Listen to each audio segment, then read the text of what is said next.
Hi friends, hope you are doing fine. I am Dr. Ganguly. Welcome to my channel.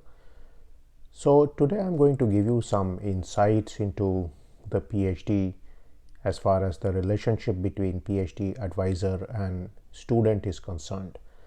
And this insight is important because many PhD students have a lot of problems with their supervisor. I'm going to tell you the source of some of these problems and how to essentially make yourself more impervious to these kind of problems which can happen because of your doing the PhD degree. Now let's look at the entire process of college education and how the different degrees depend on the relationship between the student and the professor. So when you are doing a bachelor's degree, now you very well know that you are essentially paying tuition to the university and then you do a large number of courses and then you get the degree. And here essentially the relationship between the professor and you is very different. You are paying money to the university and the professor is actually teaching you in lieu for this money being given to the university. So you can in fact think in this case that you are like a customer because you are paying money to do your degree, and therefore you will find that most professors will go out of their way to help you. There are a lot of facilities in the university to help you, such as different type of people, graduate students, different type of teaching assistants, coaching centers and so on, remedial courses, etc., which essentially try to help to smooth your process as far as the bachelor's degree is concerned. So this is the relationship which people typically have with their professors. They essentially consider their professors to be very benign people who are always willing to help them, who keep office timings. You can go and ask them various questions.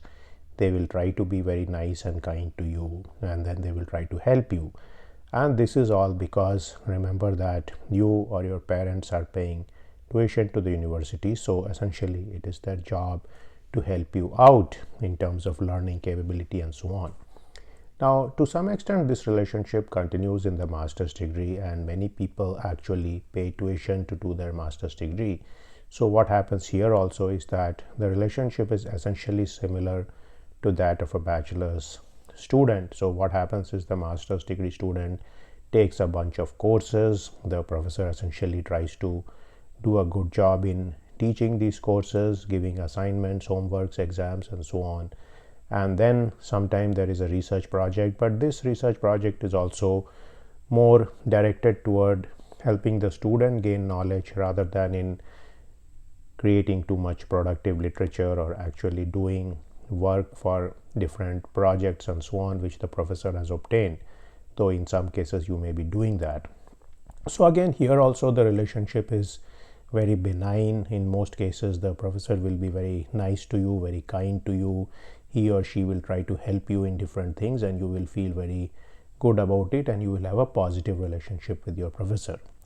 Now this entire thing changes when you do a PhD, but most students and the professors also are not cognizant of this big change which has taken place in the mindset. And that is because as far as the PhD is concerned, typically in the case of a PhD, you get money for doing research or doing teaching at the university. So in most cases PhD students are essentially employees of the university and their supervisor is like their manager.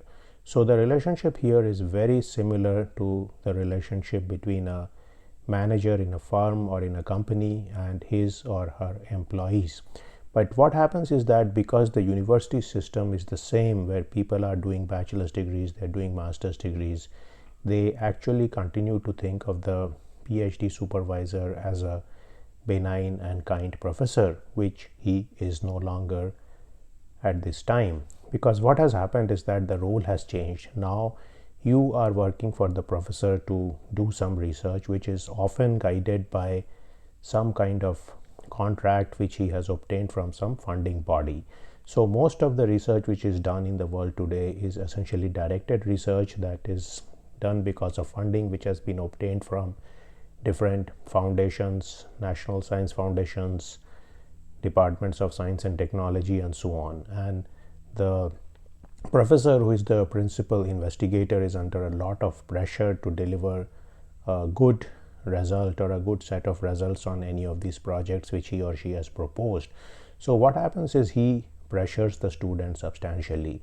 So in many cases, working in one of these modern research universities is similar to working in a startup. And essentially, a startup has a founder, and people working under him have to work very hard, and very often, because the founder is under severe pressure to produce results very rapidly, what happens is that the professor is also under severe pressure to produce results rapidly, not only for the funding agency, but also present papers in conferences, write papers in journals, and so on. So he's not only reporting to the people who are giving him money, but he's also reporting to the chairman and the dean and so on.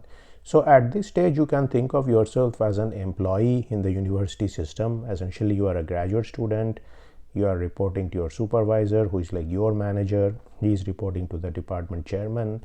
Department chairman is reporting to the dean or the divisional chairman, who in turn is reporting to the president of university or to the director of the university.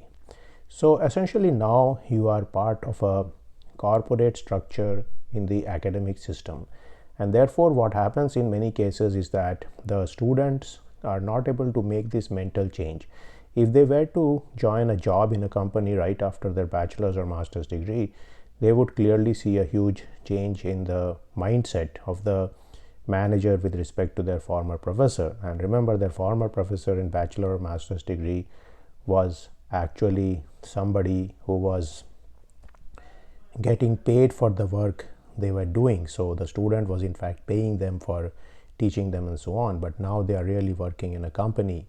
So this is something to keep in mind. Now, one more mistake many students often make is that they think about their professor as some kind of relative. So this is especially for people who come from small towns and so on. So they think of their professor as like an elder brother or sister or an uncle or a grandfather or a figure like that. And very often the professor may also try to be a benign person, try to say that you are his son or something like his son or grandson or something like that.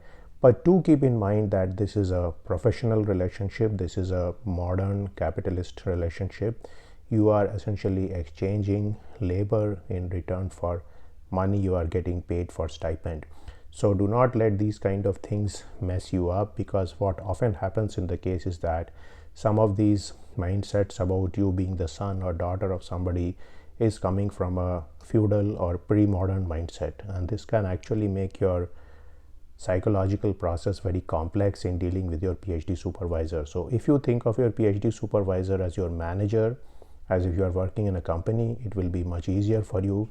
And therefore you often find that people who have spent a couple of years in companies and then come to join a PhD program do much better in terms of their relationship with their supervisor, because now they know that their supervisor is their manager. They report to him and they do work for him. It's not like he's their professor in the bachelor's degree or master's degree program.